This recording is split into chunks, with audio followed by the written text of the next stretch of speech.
coming here on Sundays, we would go to the 5 o'clock service when I was growing up, and sitting in the pew with either my family or all the other kids from youth group was so much fun.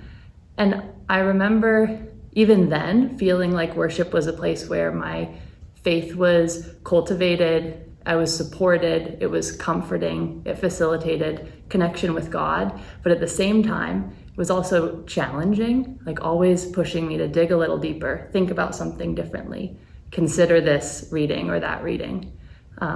And in that way, I think it enriched my whole faith. And then also getting to go to worship and sit in the same sanctuary with all these people who were also my spiritual role models and continue to be my spiritual role models. People I really admire in the faith, and knowing that they had my back, that I had people in my life, like when I was going through middle school and high school, who, in addition to my parents, like loved me unconditionally and cared for me and modeled God's love in my life in that way, was so great. And cultivating friendships across different generations too, was and continues to be a huge part of how I've been formed at MIPC.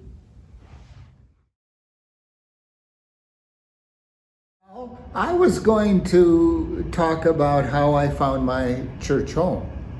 And I really didn't find it. My wife came one day in 1990 when I was at a conference with the two kids for breakfast service, and then I didn't have a say in it. But I think the real finding of the church home is over time, being engaged, working on your spiritual life, having the support of the pastoral staff and the community, and letting life happen and getting through it, and seeing that faith and the church add so much to what is important in life. And I'm a retired psychiatrist, and I was always impressed that people of faith did have something that they drew on, and it added to their resilience going through things like depression, and then I worked in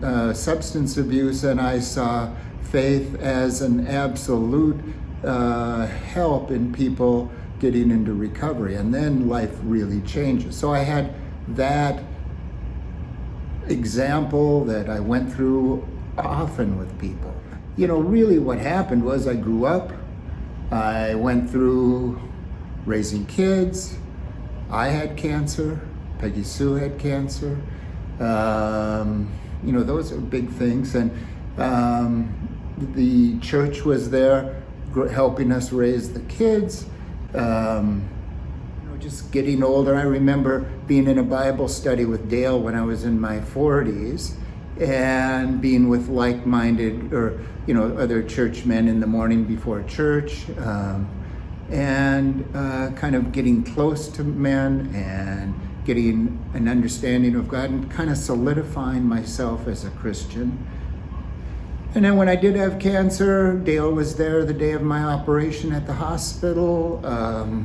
Friends reached out to us, and I remember once I get myself wrapped around the axle a bit, thinking, what the heck am I going to do to handle this cancer? There's about 3 or 4 different major ways to go, and I kept looking, and somebody from church invited me over. Us over as a family, said, we're not talking about cancer, we're just going to play games and have a dinner. And it was the first moment that I saw, we'll get through this.